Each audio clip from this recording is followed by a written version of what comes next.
et bienvenue sur le quartier des acteurs pour une première sur Angoulême, une chaîne d'information pour les Angoumoisins.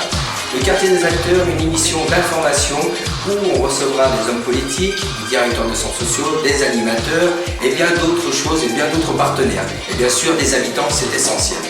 Mais une émission a toujours un invité, et quel invité, puisqu'il est en plus notre parrain. Cette personne est une personnalité d'Angoulême, très connue. Je vous demande d'accueillir comme il se doit M. Philippe Lavaux, le maire d'Angoulême. Bonsoir. Bonjour Monsieur le Président. Comment allez-vous? Très bien, et vous-même? Ça va. Avant de commencer l'émission, j'aurais une petite question. Qu'est-ce qui vous a donné envie d'être le parrain de cette émission Quartier des acteurs? Vous savez, en 2007, j'avais proposé qu'on fasse une télévision locale à Angoulême. Je promets, je n'ai pas copié. Malheureusement, je n'ai pas été suivi par les élus de l'agglomération, parce qu'une chaîne comme ça, c'est important dans les quartiers, mais c'est important aussi au niveau du territoire, pour donner vraiment les informations. Et puis, le projet n'a pas vu le jour, peut-être qu'un jour, grâce donc à Abel Grandfond, il verra le jour à l'échelle intercommunale. Et donc pour moi, c'était vraiment une première, et je suis très heureux, parce que, je le répète, c'est une idée qu'on avait eue en 2007. On avait voulu la mettre en œuvre en 2008-2009, ça ne s'est pas produit. Aujourd'hui, ça se produit à la Grandfond, j'en suis très fier parce que c'est un quartier d'Angoulême. C'est gentil, mais nous on espère surtout, c'est pas vous décevoir et aussi vous, cher public angoumoisin, de ne pas vous décevoir. On va essayer de faire une actualité au plus simple, plus compréhensible, parce que c'est vrai que l'actualité est beaucoup technique, hein, on le voit au niveau de la presse ou de la presse ou de l'actualité nationale, et on va essayer de faire le plus simple possible. Et bien voilà, écoutez, le quartier des acteurs, ça va commencer, ça va être tout de suite, parce qu'on va se rendre à la table des acteurs. Voilà, donc à tout de suite pour la table des acteurs.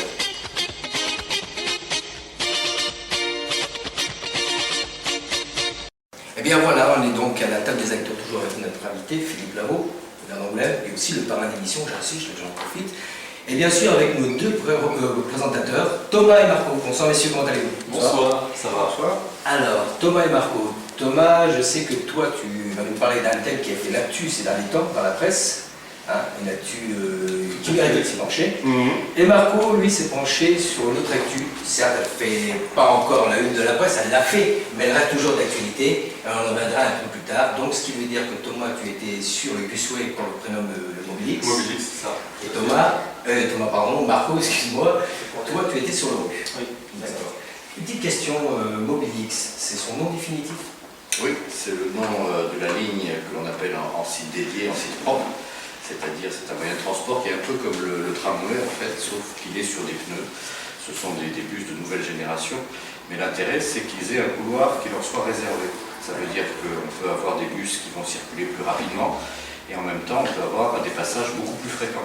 Donc l'intérêt, c'est d'avoir à la fois des bus modernes qui vont pouvoir couvrir des distances plus rapidement et avoir des fréquences plus importantes. Et les fréquences, c'est se dire on n'a pas besoin d'avoir un horaire des bus dans la poche, on sait que toutes les 10 minutes, il y en a un qui s'arrête. Et donc ça, c'est l'intérêt d'avoir un site propre. Justement, mais Thomas, c'est son projet, donc allez-y. Donner la réponse tout de suite, on va dire. Donc alors oui, moi j'ai fait mes recherches sur Mobilix, donc Mobilix, ça fait partie donc, du PDU, du projet de développement urbain. Plan de déplacement urbain. Déplacement urbain, pardon. Donc Mobilix, qu'est-ce que c'est? Donc comme vous l'avez dit, ça consiste à la réorganisation du réseau de transport en commun. Tout à fait. Ça comprend la création de 2 lignes pour l'instant. Donc il y aurait une ligne ruelle Linard-Saint-Michel, si je ne me trompe pas. Saint-Michel-Linard. Oui, Saint-Michel-Linard, voilà. Une autre ligne Soyaux-la-Couronne. Voilà. On sait déjà que le réseau de la STGA donc, est très efficace sur Angoulême. Donc ma première question, ce serait qu'est-ce que ce projet peut apporter à Angoulême? Elle apporte ce que je disais, à la fois il permet de réorganiser l'ensemble des lignes, c'est-à-dire que la STGA ne disparaît pas, les bus ne disparaissent pas. Mais on a une colonne vertébrale qui va exister avec des bus rapides. Et donc il faudra alimenter ces lignes par les bus qui arriveront de toute l'agglomération. Et donc l'avantage, c'est de pouvoir avoir des bus qui vont être rapides, je le disais tout à l'heure. On a situé entre 15 et 20 minutes des centres-bourgs. Il faut savoir qu'aujourd'hui, par exemple, les gens de Nersac, pour venir à la gare d'Angoulême, c'est en gros 45 minutes. Et donc on est parti du principe qu'en 2017, on sera à 35 minutes de Bordeaux. C'est-à-dire que de la gare d'Angoulême en TGV à la gare de Bordeaux, on mettra 35 minutes. Quel intérêt d'habiter à Nersac à ce moment-là quand on sera à 45 minutes de la gare d'Angoulême? Donc on est parti du principe qu'il fallait raccourcir les distances entre les centres-bourgs de l'agglomération et le centre de l'agglomération à travers le pôle d'échange de la gare. Donc ça, c'est un premier élément. Deuxième élément, le fait de circuler avec des bus qui seront cadencés beaucoup plus rapides va nous permettre d'ouvrir des plages horaires plus importantes. C'est-à-dire qu'on pourra commencer plus tôt le matin et on pourra terminer plus tard le soir. Donc ça permettra à des gens qui n'ont pas de moyens de locomotion, par exemple, de pouvoir aller travailler le matin alors qu'aujourd'hui ils ne peuvent pas parce que leurs horaires sont beaucoup plus tôt que les horaires des bus. Donc commencer par exemple autour de 5 h du matin et terminer le soir autour de minuit, 1 h, pour permettre à des gens d'aller en centre-ville, au cinéma, au théâtre, de pouvoir sortir au restaurant, boire un verre en ville sans avoir à prendre sa voiture. Donc c'est vraiment des services supplémentaires qui n'existent pas aujourd'hui qui seront apportés. D'accord, donc on ne cherche pas par là à être plus efficace que la STGA, c'est vraiment le complément de la STGA. C'est complément. La STGA, en fait, elle applique ce que le Grand Angoulême a défini comme réseau de circulation. Parce que c'est Grand Angoulême qui décide du réseau et des bus qui doivent circuler sur ce réseau. C'est nous qui finançons la STGA. D'accord. Et donc demain, on continuera à financer la STGA, mais avec à l'intérieur du périmètre du service public, un transport en site propre qui sera ajouté. Il va de soi qu'il y a des lignes qui existaient entre les différents points que vous avez dit, entre La Couronne, Soyaux, Linard, Ruelle. Il y a des bus dont on n'aura plus besoin puisqu'il y aura le site propre. Par contre, on complétera le réseau de bus autour pour rabattre le plus possible de lignes vers le site propre et que les gens, en sortant de leur bus, ils prennent le site propre et ils arrivent rapidement en centre-ville. D'accord. Donc si tout se passe bien, les travaux commenceront en 2015 pour une mise en service en 2017. Et ce sera un projet qui coûterait quand même jusqu'à 100 millions d'euros. Oui, globalement tout compris, 102 millions, un peu plus de 102 millions d'euros. 80 millions, c'est de l'investissement, c'est-à-dire c'est des infrastructures, c'est des voies, c'est des trottoirs qui vont être faits, c'est des arrêts de bus. Donc ça, c'est 80 millions qui vont être injectés dans des entreprises, parce qu'il faut bien se dire que cet argent, il est dépensé pour générer en même temps de l'emploi et de l'activité pour les entreprises. D'accord. Ça veut dire que toutes les entreprises qui sont des travaux publics, ce qu'on appelle la Fédération des travaux publics, sont concernées et sont intéressées et soutiennent ce projet. Parce que derrière, on ne met pas de l'argent par les fenêtres. On investit durablement et en même temps, vous verrez, et vous voyez déjà sur les esquisses qui sont données, on améliore la qualité des voiries, on améliore la largeur et la qualité des trottoirs, on améliore et on aménage des places publiques, de l'éclairage public. C'est donc une amélioration globale du cadre de vie, ces 80 millions. Le reste, c'est le coût que nous avons aujourd'hui, puisque c'est quand même Grand Angoulême qui achète les bus de la STGA aujourd'hui. Ce n'est pas la STGA qui achète les bus, Grand Angoulême les achète et les met à disposition de son prestataire. Donc le reste, les 23 millions, c'est ce qui correspond à ce que l'on fait actuellement, les achats de bus, les appareils pour distribuer les billets, les informations aux voyageurs, c'est ce que d'ores et déjà on a dans notre plan de financement habituel. Donc il n'y a pas de surcoût. Voilà, alors ça peut sembler une somme énorme, mais quand on regarde, je regardais l'autre jour sur Niort, ils sont près de 120 millions d'investissements, donc j'allais dire toutes les villes de notre taille, c'est le coût de cet investissement, et ce n'est pas disproportionné. Je le dis souvent, la problématique de la dette toxique d'Angoulême, cette dette qui a été contractée par la précédente municipalité, le coût c'est 100 millions. 100 millions pour financer des banques. Là, nous, c'est 100 millions pour financer sur toute une agglomération un réseau de transport, des voiries, des espaces publics et d'éclairage. C'est du concret pour les habitants. D'accord. Et pourquoi pas, à ce moment-là, investir dans des lignes dites vertes, enfin, améliorer carrément la STGA, les lignes de la STGA, pour qu'ils puissent se mettre en place des bus verts, un peu plus verts. De toute façon, l'objet du site propre, c'est d'avoir des bus hybrides, c'est-à-dire qu'ils vont consommer moins de carburant et qui vont fonctionner aussi à certaines vitesses avec de l'énergie électrique. Donc aujourd'hui, on est dans un dispositif de bus hybride, c'est-à-dire plus écologique. Mais ça, c'est le moyen de transport. Moi, j'entends souvent, on me dit, oui, mais la STGA fonctionne bien, il faudrait mettre plus de bus. Mais vous imaginez bien que plus on va mettre de véhicules sur les rues, et plus on va mettre de temps pour faire les trajets. Donc plus on met de véhicules, plus ça bouchonne, effectivement, et plus on met de temps pour faire les trajets. Donc ça, c'est pas une bonne solution. La bonne solution, c'est véritablement de dédier des espaces. Je vais dire, la question, elle est évidente quand on regarde la LGV. On pourrait dire aujourd'hui, mais pourquoi est-ce que RFF investit 7 milliards pour faire une nouvelle ligne alors que le TGV circule déjà sur une ligne existante? Parce que quand ils auront leur propre ligne dédiée, ils circuleront à grande vitesse de bout en bout et ils n'auront pas à partager la ligne avec des TER, avec du fret, avec d'autres véhicules qui sont sur la même ligne, mais qui ralentissent la circulation. Donc, voilà, c'est le même principe. Alors exclusif, bien sûr, tout ce qui est secours, les pompiers, les ambulances ou les véhicules d'urgence pourront utiliser ces lignes, mais les autres véhicules n'y auront pas accès. Ce sera réservé effectivement au site propre. D'accord. Et d'ailleurs, je précise, parce que j'ai compris dans les contributions qui sont apportées sur le site de l'agglomération, que certains imaginaient que parce qu'on disait site propre, ça voulait dire, le propre voulait dire propreté, c'est-à-dire que c'était des bus qui étaient écologiques verts. Non, site propre, ça veut dire site dédié, réservé. C'est un peu l'écho qu'on avait sur le site. Effectivement, mais j'ai mis le temps à comprendre, parce que je ne comprends pas ce qu'ils veulent dire par là. Site propre, c'est qui est propre au bus, c'est-à-dire qui est réservé au bus, qui ne peut pas être utilisé par les autoroutes. C'est ce qu'on disait tout à l'heure, justement, en parlant de Et ce que je n'ai pas dit non plus, c'est que dans les 80 millions d'investissements, il y a les voies bus, il y a les voies pour les voitures, les rues qui vont être refaites, le goudron qui va être refait, il y a les voies pour les cyclistes, les pistes cyclables qui vont être tracées, et il y a les trottoirs pour les piétons. Donc il y a tous les moyens de déplacement qui sont compris dans ces 80 millions d'investissements. D'accord. Ah, c'est un sacré aménagement. Oui, c'est un embellissement de la ville, c'est une amélioration. Non, on prend sur les emprises existantes. Heureusement qu'il y a des techniciens et des ingénieurs qui savent travailler là-dessus. Et on l'a vu sur Bordeaux par exemple, quand ils ont fait passer les tramways, ils n'ont pas pour autant rasé le patrimoine de Bordeaux. Au contraire, ils l'ont mis en valeur.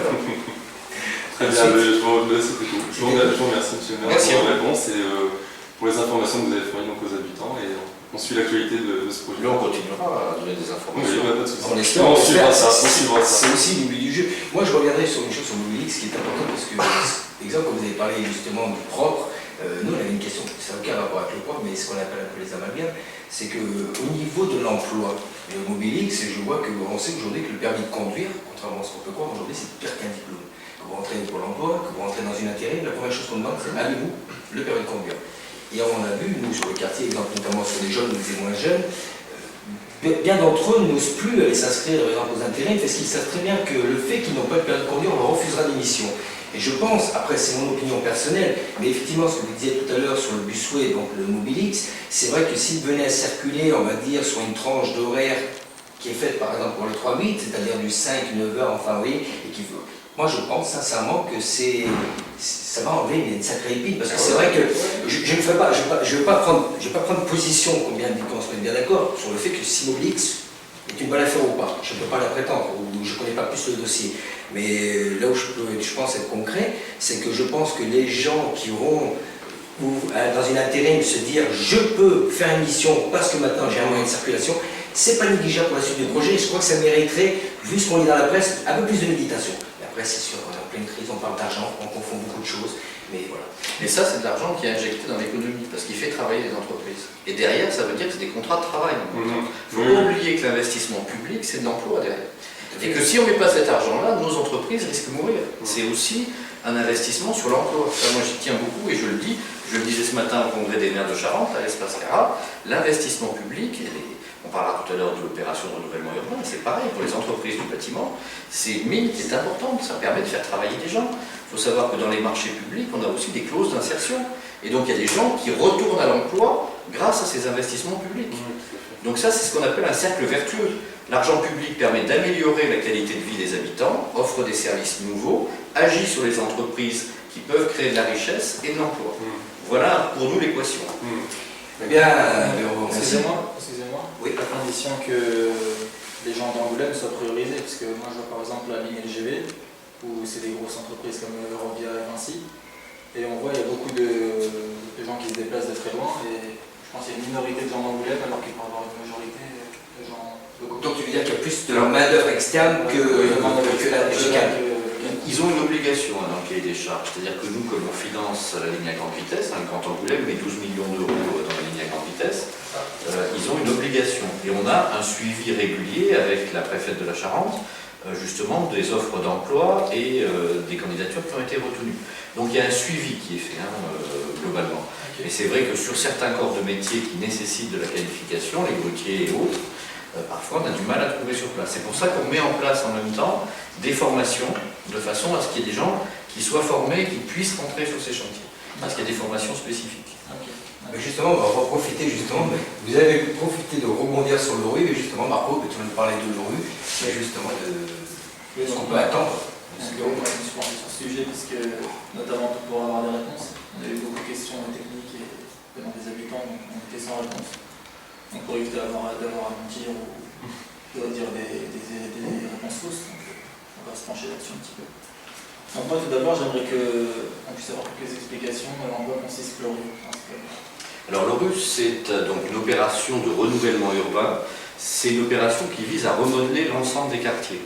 Et donc dans ce quartier, on prend en compte l'habitat, donc le logement dans lequel vivent les gens, on prend en compte les espaces publics, les espaces qui servent à tout le monde, on prend en compte les entreprises, donc toute l'activité économique du secteur, les services publics, les équipements scolaires, les équipements sportifs. Donc c'est un réaménagement global de façon à créer des quartiers qui soient plus vivables pour les habitants. Les quartiers que l'on connaît aujourd'hui, comme Galère-Grand-Fond par exemple, c'est des quartiers qui ont été construits après-guerre. Et donc qui répondaient à un moment donné à une dynamique sociale et à une dynamique économique qui faisait que ces quartiers correspondaient au mode de vie des gens de cette époque-là. Aujourd'hui, les quartiers ont vieilli. 50 ans ou 60 ans après, on n'a plus les mêmes modes de vie, on a envie de vivre différemment. Et aujourd'hui, il faut à la fois renouveler l'habitat, renouveler les conditions d'accueil des entreprises. Vous le savez, par exemple, au niveau du centre commercial, qui ne correspond plus du tout aujourd'hui architecturalement à ce qu'on attend d'un centre commercial. Les appartements, sur les volumes aussi, parce que quand vous avez par exemple des appartements qui ont des salons de 10 mètres carrés, ça ne correspond plus aujourd'hui. Le salon, on y vit, on y mange, on y discute, on reçoit ses amis. C'est plus comme dans le temps où on vivait différemment. Donc aujourd'hui, il faut restructurer l'ensemble des bâtiments. C'était une époque où le pétrole et l'électricité étaient moins chers. Donc je vais dire l'isolation, on s'en moquait à cette époque-là. Et l'isolation thermique est défectueuse, l'isolation phonique, parce qu'il faut bien dire qu'il y avait une espèce de forme de respect des voisins qu'on n'a plus aujourd'hui. Moi je me rappelle, mes parents, moi j'ai vécu au champ de manœuvre, donc je me rappelle très bien, mes parents qui nous disaient à 10h le soir, terminé, plus un bruit, on respecte les voisins. Aujourd'hui, les modes de vie ont changé. On a tendance à déborder, parfois de cultures différentes, on a tendance à faire la fête et pas prévenir les voisins qu'on va faire la fête. Et donc, ça devient plus ou moins invivable. Donc, ça nécessite vraiment dans ces opérations qu'on prenne en compte les besoins de chacun. Les habitants, les écoliers, qui sont aussi des habitants, les entreprises qui sont sur le secteur, les espaces publics où on va faire jouer les enfants. Parce que c'est vrai qu'à l'époque où les enfants rentraient tous à 10h, les gens pouvaient dormir tranquille.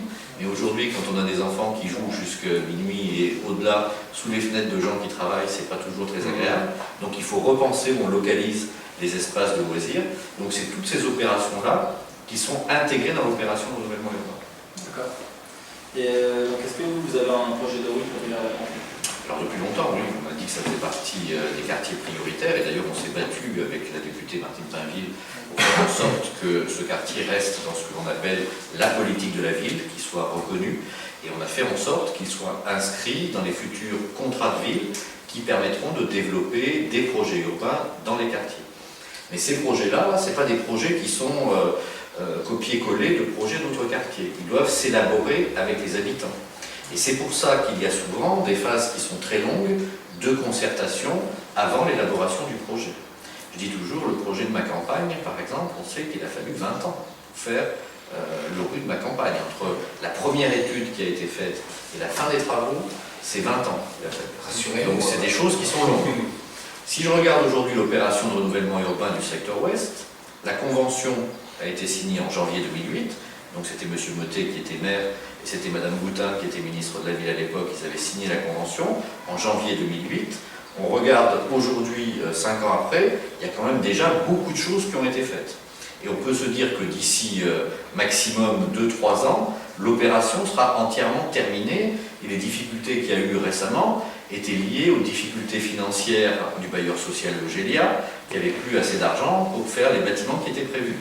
Donc, on voit que les opérations qui sont menées par la ville, par l'agglomération du Grand Angoulême, par le département, par la région, se poursuivent, et par l'ANRU bien sûr, l'agence nationale qui représente le gouvernement, se poursuivent.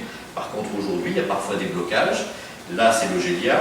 Il y a par exemple la Foncière Logement, qui est un organisme privé, qui s'était engagé à construire aussi sur ce secteur-là, qui a abandonné tous les projets, mais il a fait ça partout en France.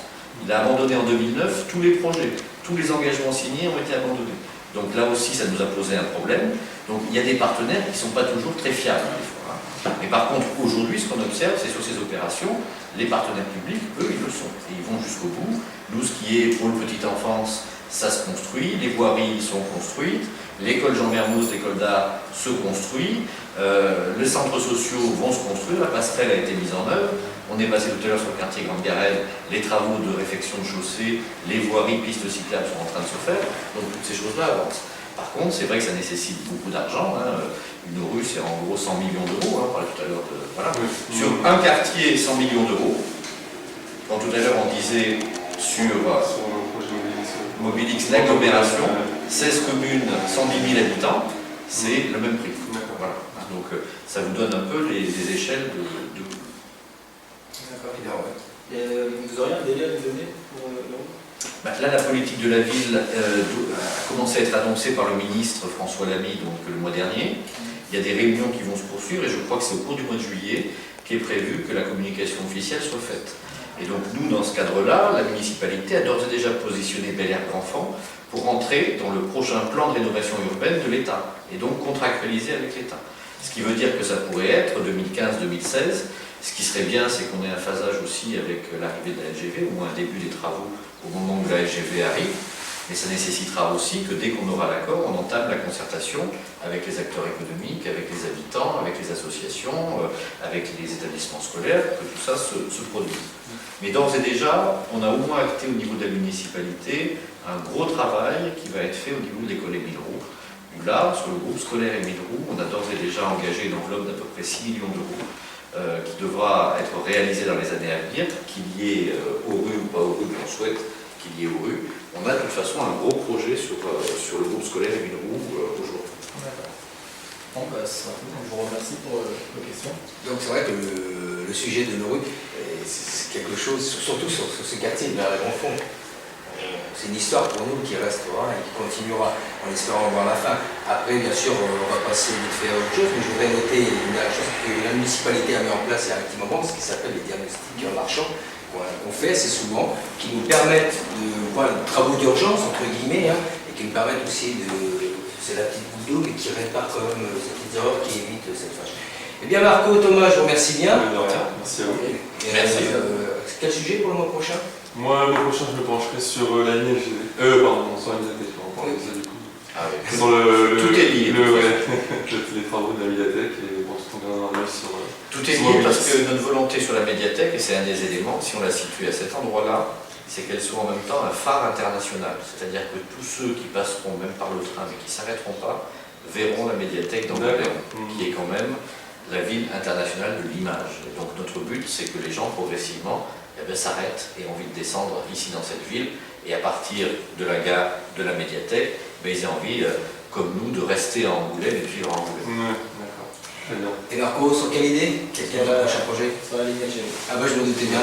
C'est pas pour rien que je J'avais mélangé les projets. Voilà, c'est ce qui compte, qu'ils aient mélangé le projet, ce qui compte, c'est voilà, qu'on puisse répondre à cette attente des Angoumoisins, parce qu'il faut savoir, et à noter, c'est très important, les questions qui vous ont été citées tout à l'heure ne sont pas des questions de ces deux personnes, de ces deux enquêteurs, ce sont vos questions qui ont été prises dans les rues ou autres. Je ne sais pas comment ils se sont débrouillés comme enquêteurs, mais voilà, ce pas des questions préparées. Voilà. C'est des questions qui ressortent des habitants. Même s'il paraissent des fois un peu bizarres ces questions, on essaie de faire une actu plus simple.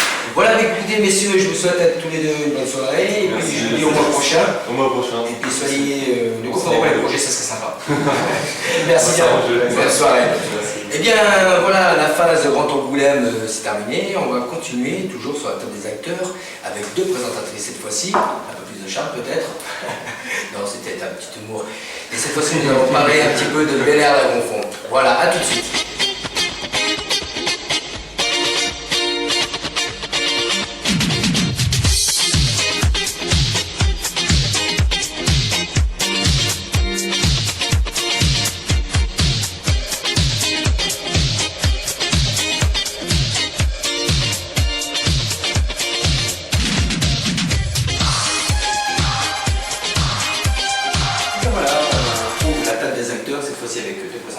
Bonsoir Viviane, bonsoir Sonia. Bonsoir. Comment allez-vous?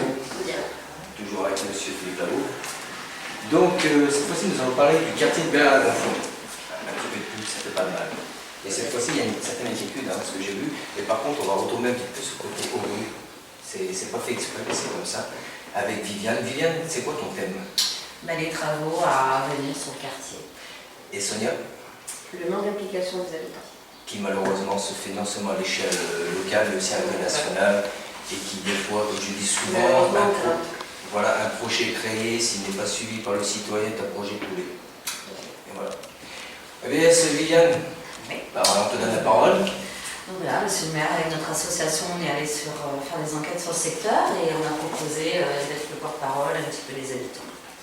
Donc nous souhaiterions savoir ce que vous comptez faire comme travaux pour le quartier Bel Air au niveau de la signalisation pour accéder aux écoles et aux abords de celles-ci. Exemple, ralentisseurs, panneaux, protection pour les enfants. Alors ça va peut-être émaner à la fois du diagnostic en marchant. Je pense que vous avez déjà évoqué ces sujets-là avec Joël Lachaud, mon adjoint, qui vient régulièrement sur les quartiers pour déceler ces petites problématiques. C'est pour une part des problématiques de sécurité, quand vous parlez des ralentisseurs. Je pense que vous avez raison de remarquer l'incivisme de beaucoup. Ils ne se rendent pas compte, y compris sur des lieux où il y a des enfants, qu'il faut ralentir la vitesse. Et donc ça, c'est tout un élément pour nous qui est très complexe à prendre en compte, parce qu'aujourd'hui, les coussins berlinois que l'on pose, ils ne sont efficaces que dans certaines conditions, parce qu'on ne peut pas en mettre tous les 10 mètres. Donc il faut véritablement qu'on travaille à la fois sur le fait de ralentir la vitesse sur les voies elles-mêmes, et qu'on travaille aussi à certains moments sur la réduction des voies de circulation. C'est-à-dire pour laisser le passage dans un sens et une priorité dans un sens. Donc tout ça, ça fait partie du plan de voirie. Pour l'instant, je le dis sincèrement, on étudie, mais on ne l'a pas mis en œuvre tant qu'on ne sait pas si on va être retenu dans le cadre du plan national de rénovation urbaine. Puisque ça fait partie des voiries, comme on le fait en ce moment sur le secteur ouest et comme on l'a fait sur ma campagne, des opérations qui peuvent être cofinancées par l'État, parce que c'est très très cher les voiries.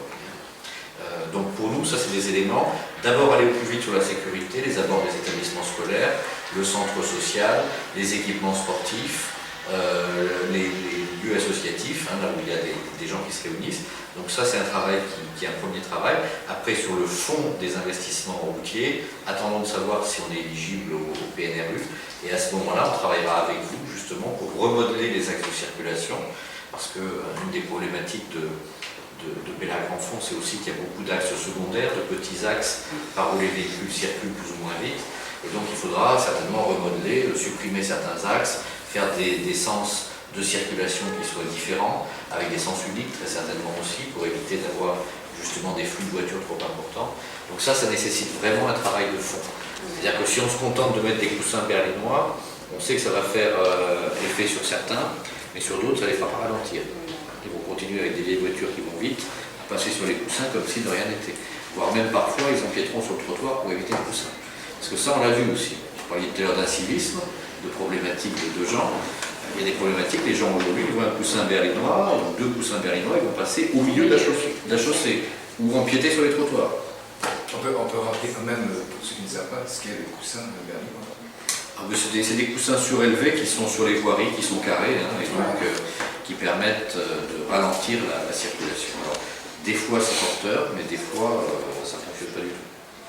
D'accord. Donc en fait on est obligé d'attendre pour avoir un calendrier pour ces travaux-là. Pour ces travaux-là, alors vous savez que vous avez les travaux d'urgence, c'est pour ça que je parlais du diagnostic en marchant. C'est le diagnostic, vous avez dû évaluer un certain nombre d'investissements qui étaient urgents sur le quartier, et ceux-là ils sont programmés dans la programmation annuelle. Alors je n'ai pas emmené la liste avec moi, donc je suis désolé de ne pas pouvoir vous donner des précisions supplémentaires sur le calendrier des travaux tels qu'ils sont prévus. Par contre, tout ce qui est grosse infrastructure, c'est-à-dire tout ce qui va être les voies de liaison dans le quartier, tout ça, il faudra attendre qu'on ait une vision globale de réaménagement du quartier pour le décider ensemble.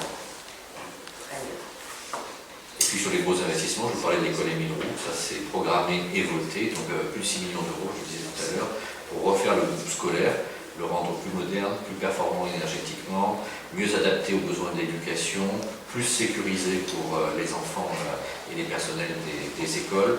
Donc c'est tout un projet global sur Émile Roux. D'accord.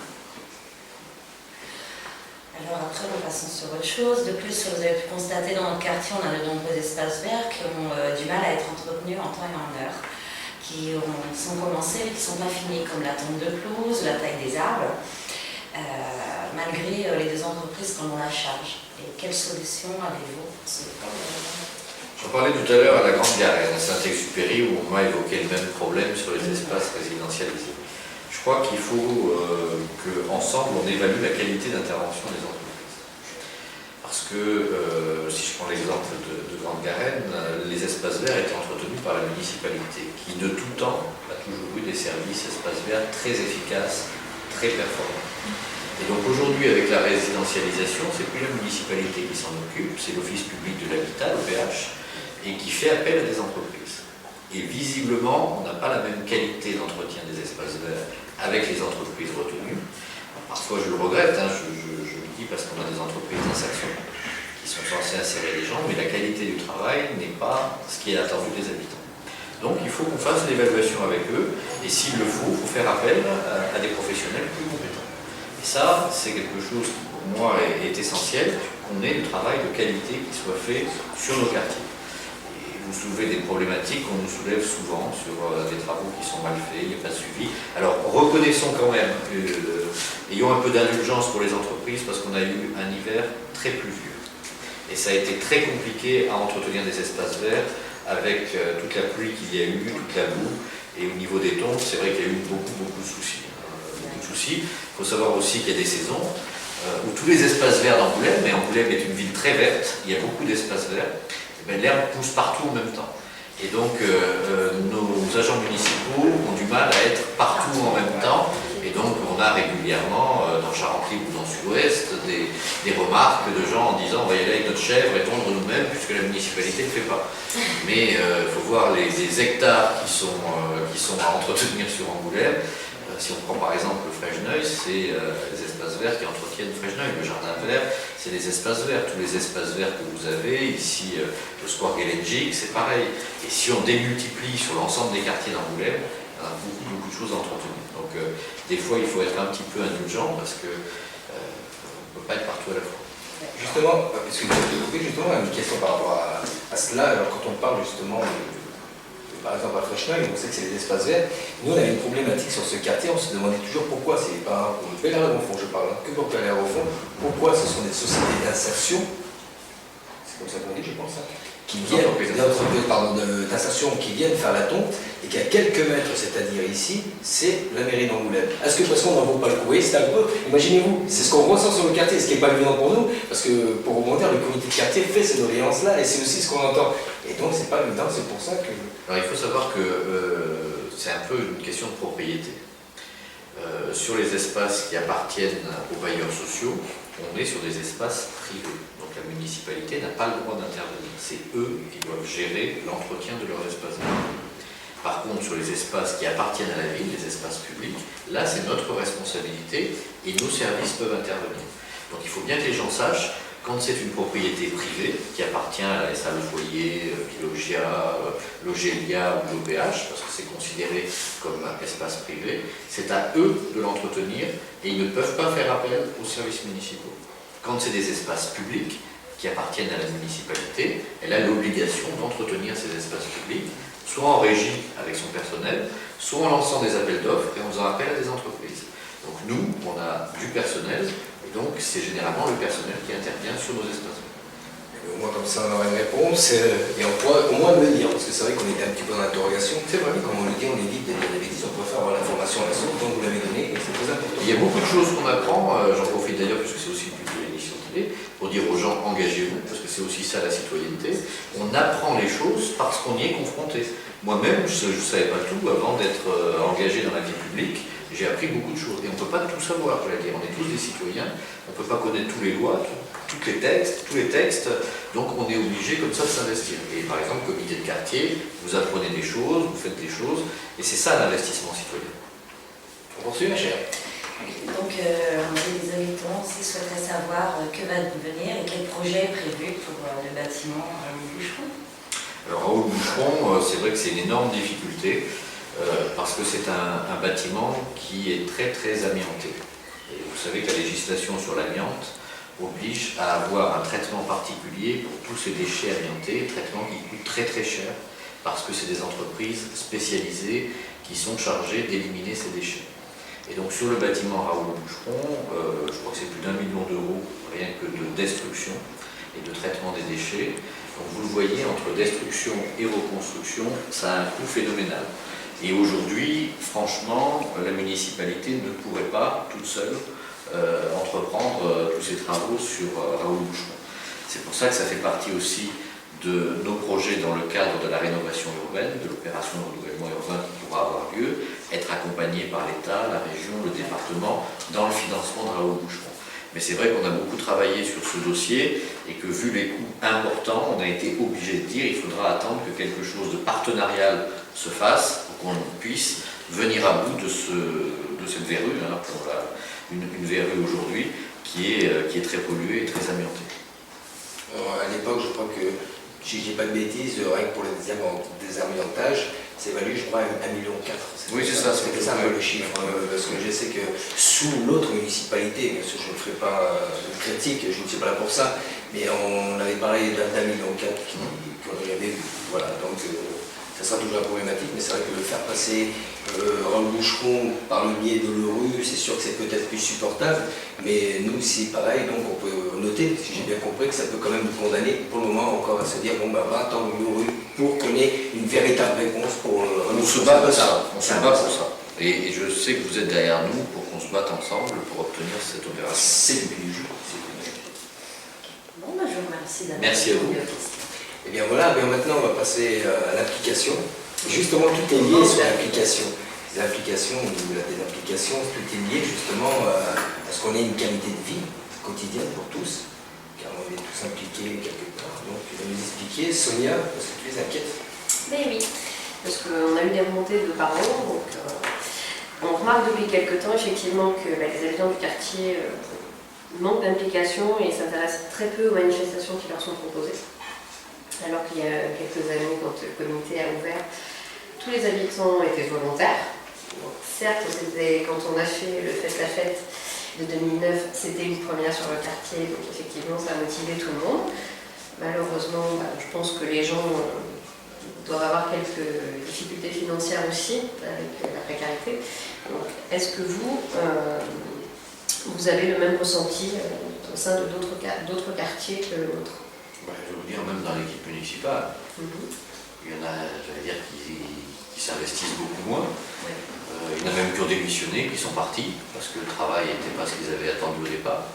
Donc, j'allais dire, on retrouve un peu ce désenchantement des gens qui sont partants, qui disent, on va y aller, on va faire. Puis quand ils sont confrontés à la réalité, on les voit un peu moins. Donc, je pense qu'aujourd'hui, on a un recul de l'investissement personnel. Alors, au niveau politique, au niveau associatif, au niveau citoyen, on se rend compte que partout il y a un désinvestissement et qu'en même temps, les gens, au lieu de s'ouvrir aux autres, d'être là pour partager, aider les autres, ils sont plus repliés sur eux-mêmes. Alors c'est vrai que la crise n'arrange rien, parce que les gens sont parfois dans la difficulté, et qu'ils s'enferment dans cette difficulté et qu'ils ne vont pas s'ouvrir aux autres, et ils ne vont pas participer avec les autres. Donc c'est vrai que nous aussi on est confrontés à cette difficulté. Depuis le début du mandat, on avait décidé, avant de voter le budget, d'aller rencontrer les habitants chaque année dans les quartiers. On l'a fait, chaque année on y a été, puis on a vu la participation de moins en moins importante, diminuer comme une peau de chagrin. Et c'est vrai que la dernière réunion sur le budget 2013, on avait peu de monde. Hein. Et donc on peut le regretter. On y va avec la transparence, la volonté d'expliquer aux gens, la volonté de répondre à leurs questions, de pouvoir, comme vous le faites là, mais les gens ne se déplacent plus aujourd'hui, ne s'investissent plus. Alors je pense que par contre, ce que vous faites avec cette télé locale, ça aura quand même, à mon sens, l'intérêt de faire réagir les gens. Peut-être ne se déplacent pas, mais chez eux, parce que quand je regarde les journaux locaux, je m'aperçois qu'il y en a beaucoup sur les blogs. Hein, oui. Et je me dis souvent, comment ça se fait que dans les réunions, on ne les voit pas? Ils sont tout le temps derrière leur ordinateur, du matin au soir. C'est plus facile de parler derrière l'écran. Là, c'est comment toucher les gens. Et moi, ce que je souhaite, c'est que beaucoup de gens viennent vous rejoindre ici, au comité de quartier Bellacq-Grandfond, parce que c'est là où ils pourront à la fois trouver eux-mêmes du soutien et de l'aide, et à la fois aider, soutenir les autres. Et c'est ça la vie en société. Oui, donc le souci aussi qu'on a un petit peu, qui ressort beaucoup sur le quartier, c'est le problème de mixité, parce qu'apparemment, les habitants entre communautés ne se mélangent pas. Ou ont du mal à se Ils ont mélanger. du mal à se mélanger, sachant que depuis quelques années, effectivement, avec la destruction des immeubles de Basson et de ma campagne, eh ben, on a des nouveaux arrivants et qui ne cherchent pas trop en fait à connaître ne serait-ce que leurs voisins. Là aussi, c'est un phénomène sociétal qui est quand même assez répandu en France aujourd'hui. C'est-à-dire qu'il ne faut pas oublier non plus, moi c'est mon rôle de faire de la politique, que dire les 5 dernières années de présidence de la République, on a beaucoup opposé les gens les uns aux autres.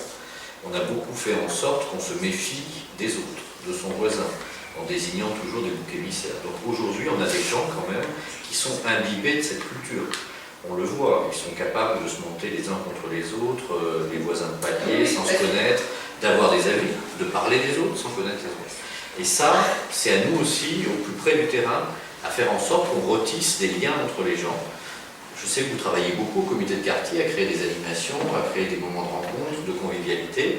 Vous avez du mal à faire adhérer les gens, mais il faut poursuivre. Je crois qu'il ne faut jamais arrêter dans ce sens-là. C'est vraiment notre volonté, sortir de cette opposition systématique. On essaie d'opposer ceux qui seraient nés sur ce territoire de ceux qui seraient arrivés d'autres territoires, d'opposer ceux qui possèdent, qui sont propriétaires et ceux qui sont locataires, d'opposer ceux qui ont un mode de vie à ceux qui ont un autre mode de vie. Enfin, il faut sortir de ça et se dire et faire en sorte d'aller vers les gens. Je crois que les gens en ont besoin aussi aujourd'hui. Oui. Maintenant, il faut arriver à les faire sortir. Voilà, il faut arriver à les faire sortir. Problème, il est là. Il faut à la fois pouvoir leur apporter ce qu'on a à leur apporter, il faut aller chercher chez eux ce qu'ils peuvent nous apporter. Que ce soit un système Oui, que ce soit une qui chose. soit toujours un système d'échange. Et donc, ma dernière question. Dans vos projets, avez-vous le même sentiment et pensez-vous pouvoir donner plus de moyens aux acteurs de quartier qui cherchent des solutions? Nous, on a essayé de faire vivre une vraie démocratie participative, c'est-à-dire de s'appuyer à la fois sur les comités de quartier, sur les conseils de quartier, de faire en sorte avec le diagnostic en marchant de s'appuyer le plus possible sur les volontés des gens dans les quartiers, de mettre en œuvre de la concertation sur tous les projets, du dialogue, de tisser du lien. Et cette volonté, elle ne nous abandonne pas, les chevilles au corps. C'est de se dire, on n'est pas là pour imposer des choses aux gens, il faut que le territoire se construise ensemble. Nous, on est détenteurs de ce que vous nous avez donné comme pouvoir de décision financière, économique, sociale, environnementale. Donc nous, on se doit d'être à votre écoute pour répondre le mieux possible. Par contre, ce qui est très compliqué aujourd'hui, c'est qu'on a beaucoup de demandes, vous en parliez, qui sont individuelles. Oui. C'est-à-dire qu'on s'intéresse à soi avant de s'intéresser à l'ensemble. Et nous, à la municipalité, on est obligé de s'intéresser à tout le monde, pas à 1, 2 ou 3 en fonction d'eux. Donc parfois, le message a du mal à être compris. C'est-à-dire pourquoi mon trottoir n'a pas été refait alors que la rue à côté, il a été refait. Pourquoi les espaces verts, ils sont mieux tendus à tel endroit qu'à tel endroit. Voilà, je crois que ce qu'il faut, c'est qu'on explique que c'est l'intérêt général. Les grands projets dont on parlait tout à l'heure, par exemple pour les acteurs des quartiers, moi je dis ce qui se passe sur la gare pour Bellin-Cranfond, c'est formidable pour vous. Parce que c'est vous offrir des outils et vous allez être au centre de ces problématiques et de ces outils. Pôle d'échange multimodal, c'est vous qui allez être au cœur. Vous allez pouvoir vous investir, les habitants vont pouvoir se l'approprier. Médiathèque, vous allez être au cœur aussi, proximité d'un équipement high-tech au niveau culture, création, c'est à vous aussi à en prendre possession. C'est un équipement public, il n'est pas privé, il vous appartient. Donc ça, c'est aussi un enjeu qui va être très important. On parlait tout à l'heure du transport en site propre, ça aussi, vous avez un rôle à jouer sur l'organisation, sur ce que vous attendez du site propre, ce que vous attendez des transports. Vous avez aussi un rôle à jouer pour tout ce qui va être accompagnement des populations, leur expliquer ce qui est en train de se passer. Donc voilà, tout ça vous avez à jouer, et puis vous avez aussi, à partir de ces projets, à penser, mettre en œuvre les projets des habitants des quartiers. Comment ils veulent se les approprier, qu'est-ce qu'ils veulent faire avec tous ces outils.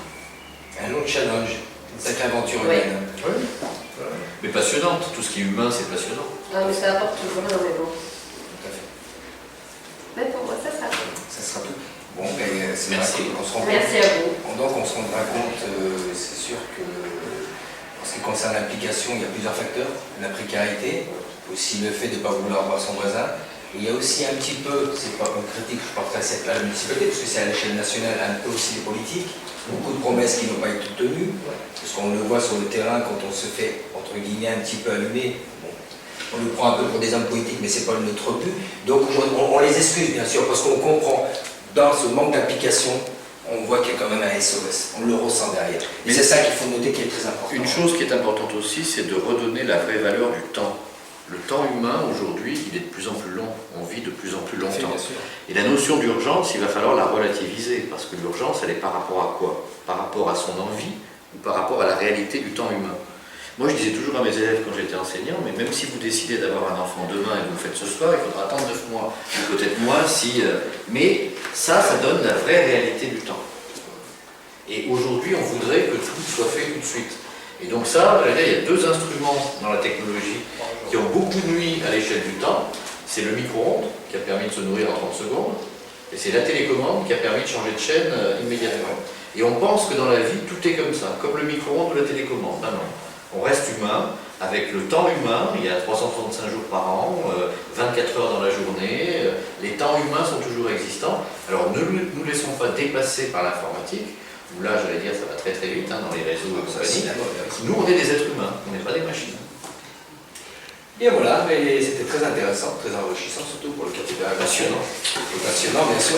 J'espère que ça a répondu à nos amis d'Angoulême et surtout de Bernard-Confond, que ces questions nous ont quand même un peu éclairés. Sur quel sujet la prochaine fois? La salubrité. Ce sera la salubrité. Partez toutes les deux pour la salubrité? Oui, c'est notre projet toutes les deux. Mais voilà, la salubrité sera encore au cœur de ce quartier. Mais écoutez, la table des acteurs, c'est fini. Nous allons nous rendre dans quelques secondes au comptoir des acteurs. Cette fois-ci, c'est pas pour parler ni politique, ni projet, c'est pour parler de Philippe Lavaux. On connaît le maire, mais qui est vraiment Philippe Lavaux? À tout de suite.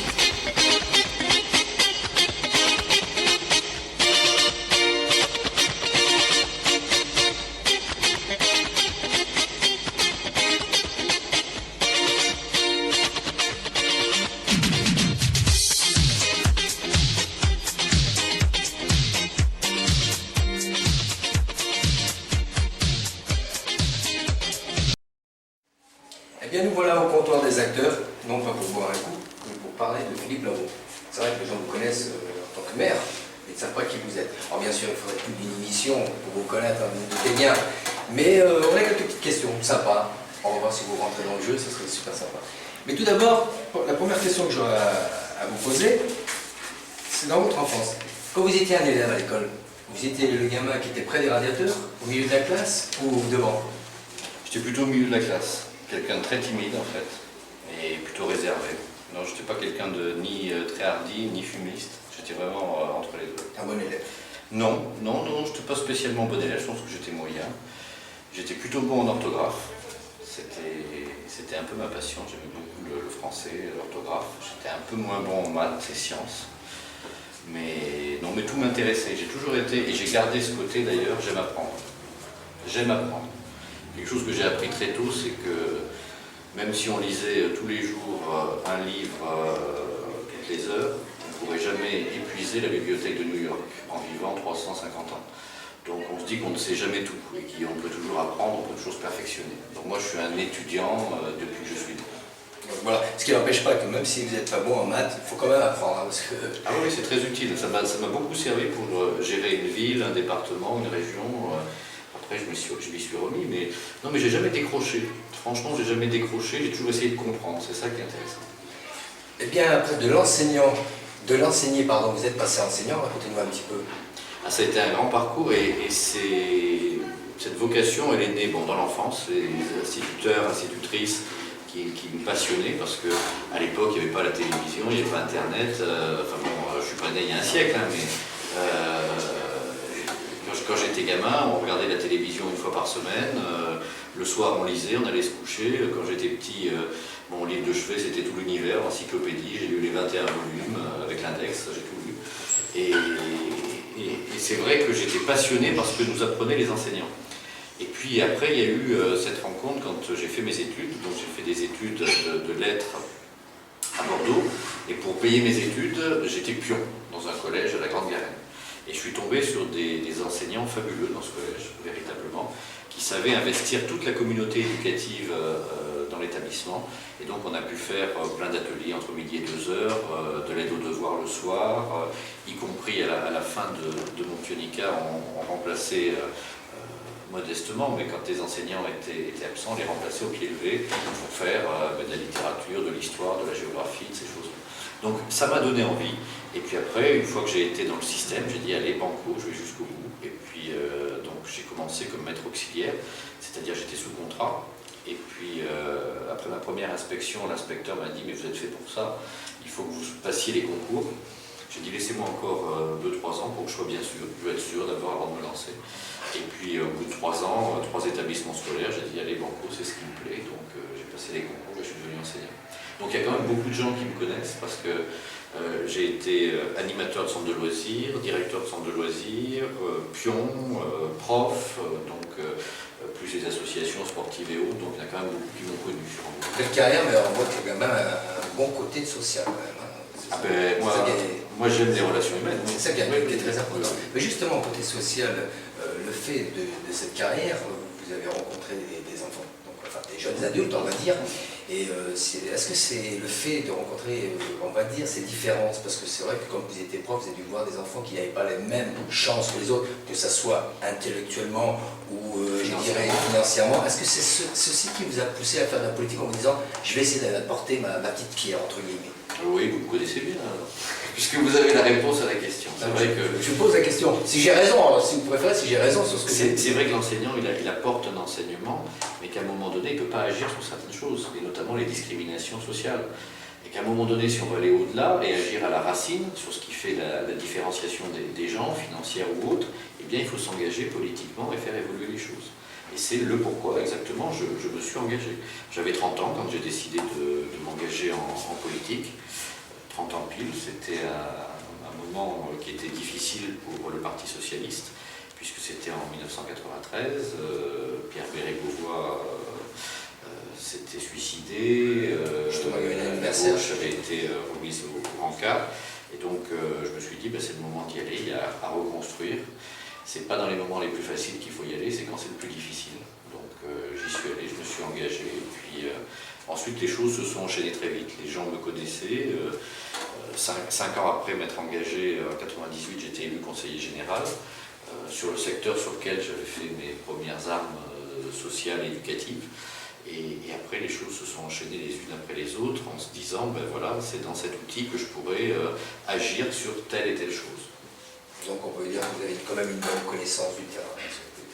Oui, moi je suis un Angou-Moisin. Oui, mais je veux dire sur le social, voilà. Moi j'ai vécu à l'intérieur. Voilà, vous avez vécu, vous avez les racines. Et moi-même, je suis enfant d'ouvrier. Donc moi quand j'ai commencé mes études, si je suis devenu pion, c'est que j'avais pas les moyens de les payer.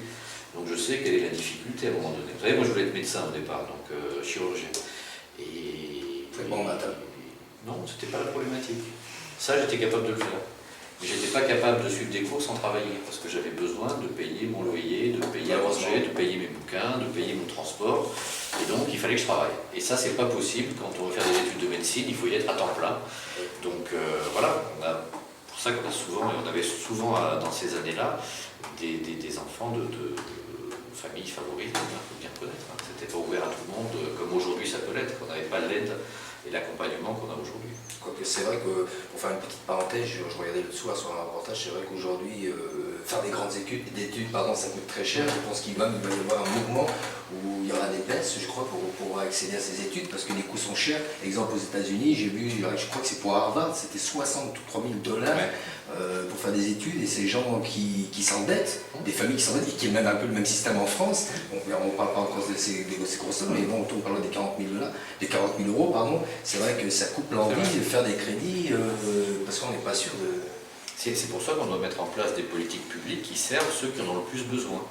La solidarité à un moment donné, vous savez, il y a eu tout un débat sur les allocations familiales récemment là, au niveau gouvernemental, c'était de se dire est-ce qu'on doit continuer pour des familles, moi j'ai connu, y compris dans ma famille, des gens qui disaient nous les allocations familiales on les met sur le livret pour les enfants.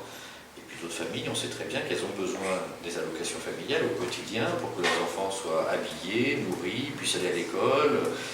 Donc il y a une distinction entre les deux. Donc ces questions-là, c'est des vraies questions de fond. Et qu'à un moment donné, moi j'ai été boursier quand j'ai fait ma première année d'études supérieures. J'étais incapable à l'époque, je me rappelle, j'avais 400 francs par trimestre. Et le loyer était déjà 220 francs par mois en chambre universitaire. Donc il ne restait pas grand-chose pour manger, pour se déplacer, il y avait obligation. J'ai fait du service dans les bars, j'ai fait la plonge, c'était pas suffisant, j'étais pas assez concentré sur mes études si je voulais y arriver.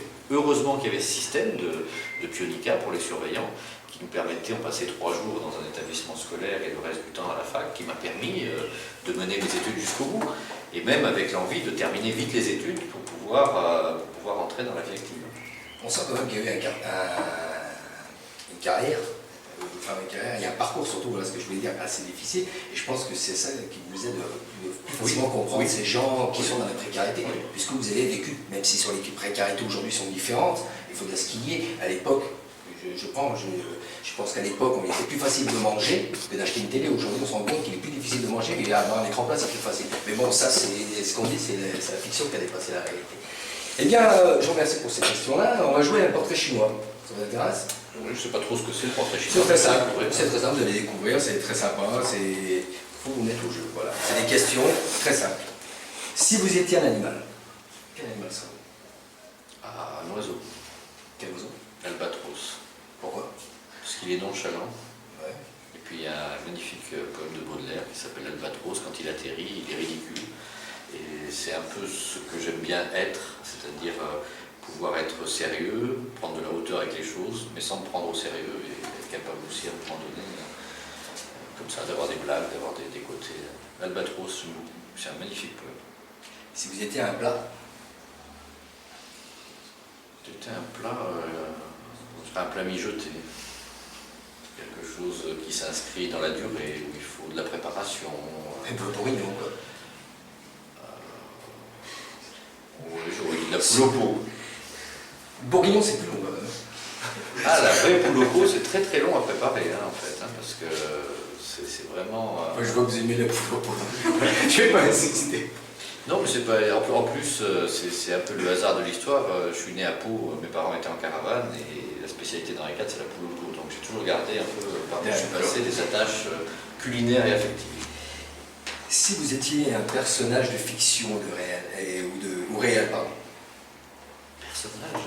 Fiction réelle. J'essaie d'être moi-même, c'est déjà pas mal, je pense, avant de penser à être autre chose. Être moi-même. Après, être autre chose, un personnage de fiction, est-ce qu'il y a des personnages qui m'ont fait vraiment rêver Vous pouvez vous identifier. Voilà, vous me prenez de court, sincèrement. Vous avez vu que les questions, des fois, les plus simples sont les plus dures. Oui, c'est vrai. C'est vrai, parce que je suis tellement plongé dans la réalité et le quotidien que j'ai du mal parfois à prendre... Je savais que j'allais vous coincer ce soir, j'ai réussi. Oui. Avec une question simple. Si vous étiez un proverbe. Ni soi qui mal y pense. Pas mal. Et si vous étiez une ville? Angoulême. Angoulême, attaché à Angoulême, le maire d'Angoulême. Non, mais alors je dirais en plus, il y a au-delà, j'ai toujours senti l'imprégnation de cette ville pour Marguerite de Valois. Marguerite a été celle qui a quand même été l'ambassadrice de François Ier et qui a rassemblé beaucoup d'artistes. Ça a été elle qui, quelque part, a fait naître la Renaissance. Et quand on voit comment toutes les manifestations culturelles fonctionnent terriblement bien ici, on se dit que l'âme de Marguerite plane encore sur cette ville. Et véritablement, pour moi, c'est ça. C'est cette âme qui vise à aller chercher des artistes, mais des gens tout simplement du monde entier, les faire venir ici dans cette petite ville et les faire créer des choses toujours plus belles. Et ça, c'est quelque chose qu'on trouve nulle part ailleurs qu'à Angoulême. Il y a une deuxième chose qu'on trouve nulle part ailleurs qu'à Angoulême, peut-être à Florence en Italie, c'est la lumière du ciel. On a un ciel d'une beauté extraordinaire, c'est pour ça qu'on a autant de tournages d'ailleurs chez nous, qui rappellent la lumière de Toscane.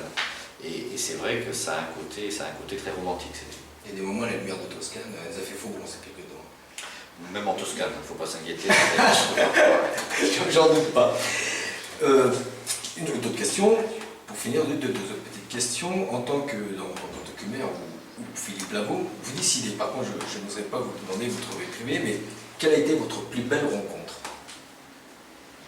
Professionnelle ou privée, mais vous doutez bien que je ne me permettrai pas de... Je vous laisse le choix, voilà. Ma plus belle rencontre. Ou l'une des plus belles rencontres, je vais arrêter les pièges.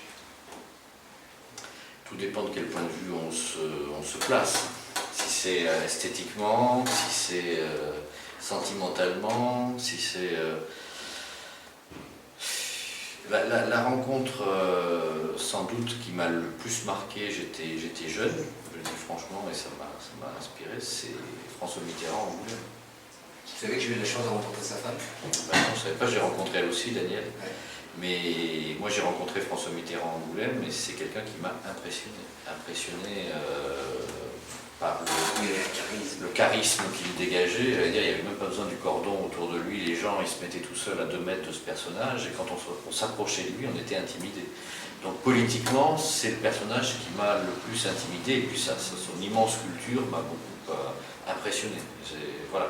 C'est-à-dire politiquement, affectivement, c'est ce personnage-là, alors avec toute l'ambiguïté du personnage, mais je crois que j'ai rarement rencontré des gens qui avaient un tel charisme.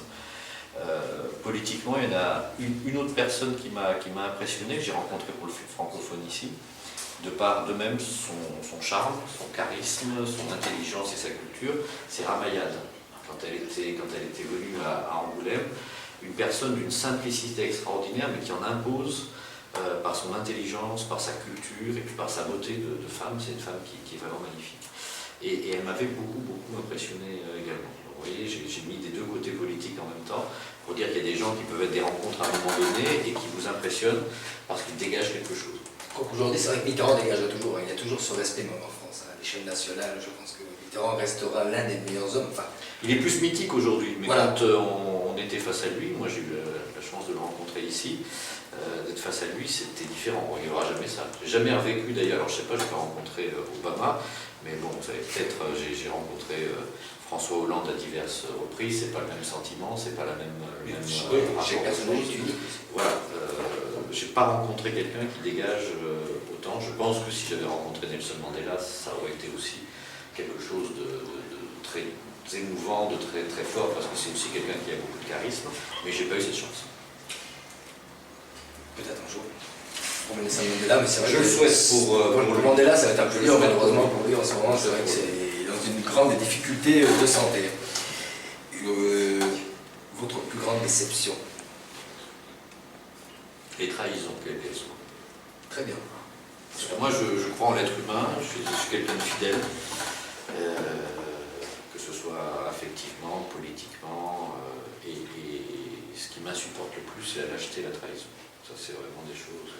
Moi je dis souvent, quitte à me faire mal, dis-moi-le, peut-être qu'après on va parler. Oui.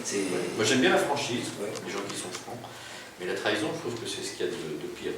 Et ce qui est pire encore, c'est que, je parlais tout à l'heure dans la table des acteurs du quinquennat de Sarkozy, ça a été la mise en valeur des traîtres.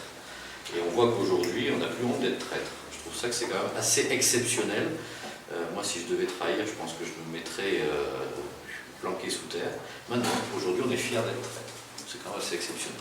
Moi, c'est ce qui me déstabilise le plus, et qui me désole le plus dans l'être humain. C'est ce que disait mon grand-père, il me disait que dans la vie, il est plus facile de faire le mal que le bien. Moi, j'ai pris le bien, c'est un challenge, donc voilà, je peux faire ça. Alors, dernière question, alors attention, je vais essayer d'être compréhensif sur la dernière question. Imaginez que je suis un génie. C'est sûr, je n'en suis pas un, mais imaginons. Il faut faire des vœux. Je vous en donne 3. 3, mais ces 3 vœux, vous devez les répartir. Soit en tant que maire, ou soit en tant que Philippe Labo. C'est-à-dire, vous choisissez. Soit vous en mettez 3 pour Philippe Labo, ou soit 3 pour le maire. C'est comme vous décidez. Réfléchissez bien. 3 vœux. Je vais dire un vœu que je peux partager avec l'ensemble des habitants, c'est d'être en bonne santé. Ça, c'est le premier vœu. On a tellement de souffrance à cause de la maladie. Ça serait du côté maire.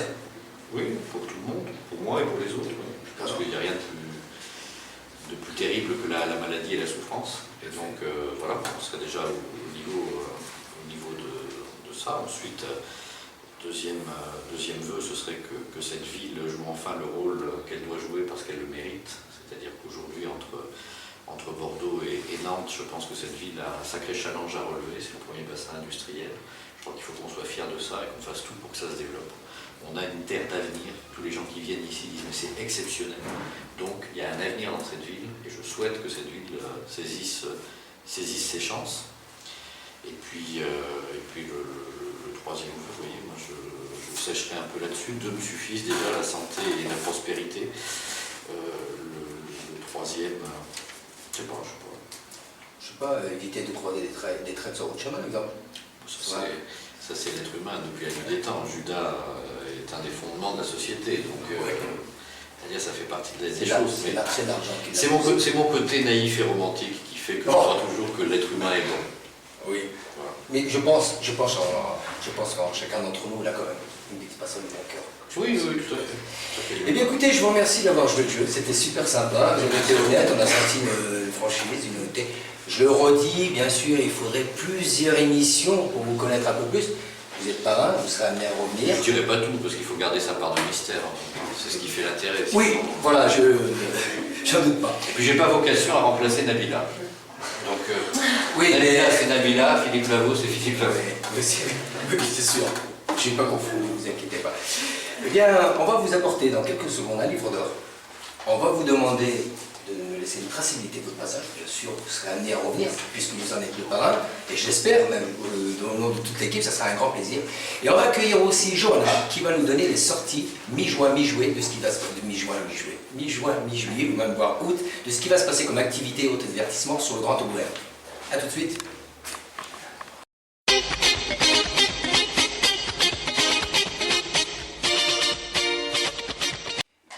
Et voilà donc par magie, je suis entouré de Ambre. Ça va Ambre? Tu as amené le livre d'or pour Philippe Lavaux pour qu'il nous laisse un peu la trace de son passage. C'est ça? C'est ça. D'accord. Et j'ai aussi Johanna qui va nous donner l'actu de l'agenda de ce qui se passe sur Angoulême, c'est ça? Sur le mois de juin, juillet, voire août. Oui. Est-ce que tu nous prévois du soleil? J'espère, oui, j'espère, je vais vous le ramener, pas de souci. En même temps, ça ne m'empêchera pas de sortir. Oui. Et on t'écoute tout de suite le temps que Philippe Lavaux nous remplit le livre d'or. Merci Manu. Bonsoir à toutes et à tous. Donc, je vais vous présenter les activités sur Angoulême de juin à août, même voire septembre. Donc, nous allons avoir la fête de la musique le 21 juin à partir de 21h30. Le centre-ville d'Angoulême sera bouclé pour la circulation des voitures, des bus, des vélos, etc. Le rapier, ça fait du bien. Exactement.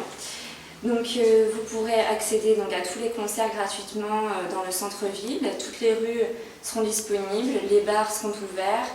Donc, voilà. Donc on aura tout ça en Angoulême. Attention quand même à l'abus d'alcool, il faut leur dire. Parce que quand tu dis les bars sont ouverts, c'est... Ouais. Voilà, n'allez pas à la buvez avec modération. C'est très interdit important. moins de 18 ans, attention. Voilà, donc sur Angoulême, sur la fête de la musique. Ensuite, je vais vous parler donc, du beach Charentour. Donc beach, ça veut dire plage. Hein.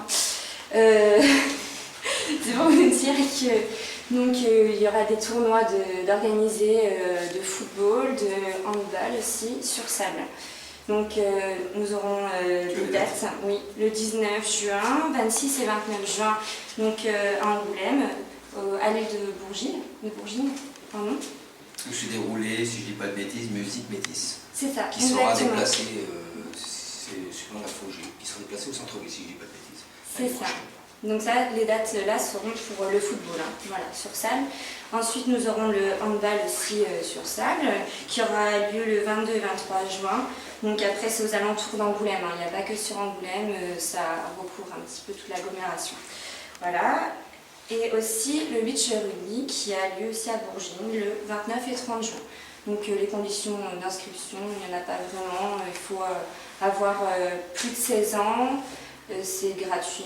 Qui organise ces activités? C'est la municipalité? C'est les clubs sportifs. Clubs sportifs avec le partenariat de la municipalité, c'est ça? C'est ça, exactement. Voilà. De toute manière, si vous désirez avoir plus de questions, c'est vrai que j'ai plus de réponses. Vous irez sur le blog 4 Ever CABGF, ou si vous préférez la page Facebook, le groupe Quartier des acteurs. Vous posez vos questions, vos remarques. Si vous cherchez l'adresse, bien sûr, nous la retransmettrons. Il n'y a pas de souci pour ça. Même sur angoulêmetourisme.com. Voilà. Même l'achat en film d'ailleurs. Voilà. C'est tout? C'est ça. Et aussi, donc, il y a des activités sportives à Fresnay d'organiser tous les dimanches matins. Donc, ce sont des activités ouvertes à tous. Hein. Il n'y a pas de condition d'âge. Et donc, il y a de la marche, du footing. La seule condition, c'est d'arriver entre 9h et 10h ou 10h et 11h. Voilà.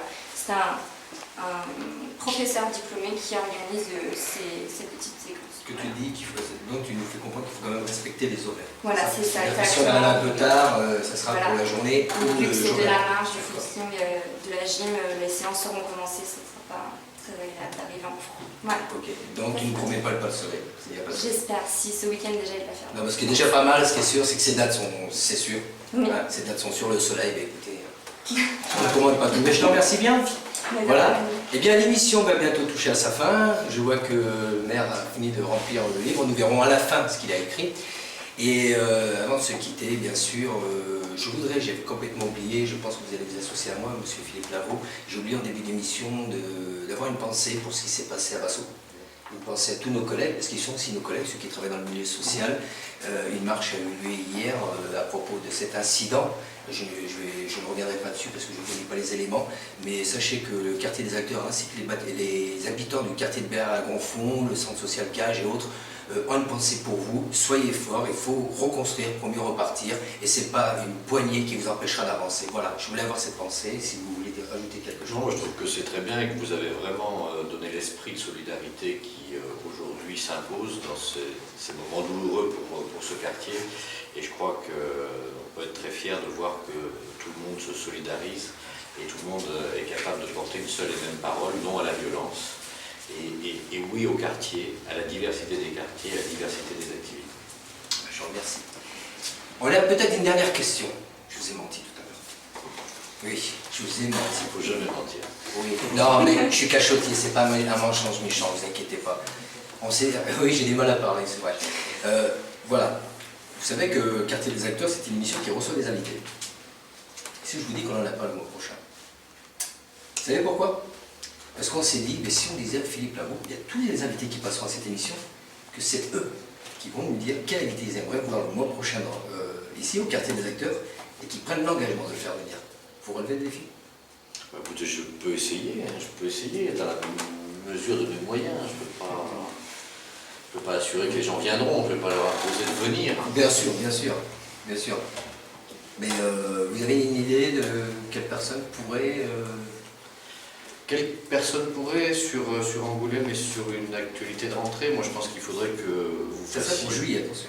Oui, mais parce qu'il faut préparer la rentrée. Alors, soit des associations investies dans les quartiers d'été, quelqu'un qui puisse donner un peu justement l'esprit de quartier d'été, de ce qui s'y passe, pour inviter les Angoumoisins et les habitants de Béar-Gonfond à y participer. Ou peut-être on peut envisager de faire venir quelqu'un du Festival du film francophone, puisque c'est ce qui va clore les quartiers d'été. Alors si jamais on pouvait faire venir, je ne sais pas, en ce moment il y a Muriel Robin, il y a des gens comme ça qui pourraient peut-être venir donner leur impression plus globale. Voilà, alors s'engager en disant on pourra faire venir quelqu'un, moi je vous dis, je donne des pistes de réflexion sur lesquelles on peut vous aider. Après c'est à vous de décider, parce que pour moi ce qui est important c'est que la parole aille aux habitants et au quartier. Tout à fait. Que vous soyez libre de vos choix. Moi je vous disais culture, sport, loisirs, voilà, il y a des choses intéressantes, peut-être aussi sur les enseignants, le CAGE, la Grand Fond, Bien sûr. mais Mais beaucoup. on prévoit justement, ce que vous dites c'est très important, mais c'est vrai, on prévoit l'habitant, ça c'est l'essentiel. Il faut que les citoyens se fassent entendre, se fassent voir, mais pourquoi pas lier aussi les deux. Enfin écoutez, on vous laisse réfléchir. Pourquoi pas votre fiston? C'est un bon Ouais. animateur, Oui, j'en doute. il pourrait dévoiler un peu son papa. Oui, il me remplacera plus tard, il n'y a pas de souci. Eh bien donc, pour le mois prochain, vous nous tiendrez au courant. Mais vous aussi de vos choix. Et puis, Bien sûr, bien sûr. Et donc je répète, pour plus d'informations, si vous avez eu des questions à poser après l'intervention qu'a fait Philippe Lavaux dans notre émission Quartier des acteurs, n'hésitez pas, le blog Forever CABGF, si vous préférez, blog 4 Ever CABGF, ou Facebook, le groupe CABGF Quartier des acteurs. Vous laissez vos questions, vous laissez vos remarques. Par contre, une chose très importante, nous vous répondrons. Ce ne sont pas des paroles en l'air, il n'y aura pas de trahison, c'est promis, on vous répondra à toutes vos questions, sans limite peut-être pas, mais voilà. Monsieur Lavaux, je vous remercie. Merci. Sincèrement, au nom de toute l'équipe, je vais appeler l'équipe qui a intervenu dans l'émission de venir ici, à côté de nous. Thomas, j'appelle Thomas, Marco, Viviane, vous êtes déjà là. Je tiens à vous remercier. Je tiens à vous remercier toutes et tous. Voilà, je tiens à vous remercier toutes et toutes pour la première de Quartier des acteurs. Ça s'est bien passé. Ah, très très bien. On se sent bien ici, dans le quartier, avec vous, à la fois professionnel et beaucoup de convivialité, c'est vraiment très agréable. Bien écoutez, sachez que vous êtes le bienvenu et n'oubliez pas que vous en êtes le parrain. C'est ça. Je n'oublie pas, et c'est une lourde responsabilité, parce que le parrain, il doit assurer la subsistance de l'enfant qui vient de naître, c'est-à-dire de cette télé locale, et donc j'en ferai une publicité et je vous accompagnerai tant que je le pourrai. Eh bien, j'espère, et puis c'est un plaisir aussi de vous avoir. Eh bien, quant à nous, on vous souhaite à toutes et à tous une bonne soirée ou une bonne journée, suivant le moment où vous regardez cette vidéo. N'oubliez pas surtout de vous impliquer, c'est très important, ça amène à un progrès. En ce qui me concerne, je remercie toute l'équipe. Je vous remercie encore une fois Philippe Lavaux, et je vous dis donc au mois prochain pour une nouvelle émission Quartier des acteurs. Bonne soirée, portez-vous bien. Au revoir.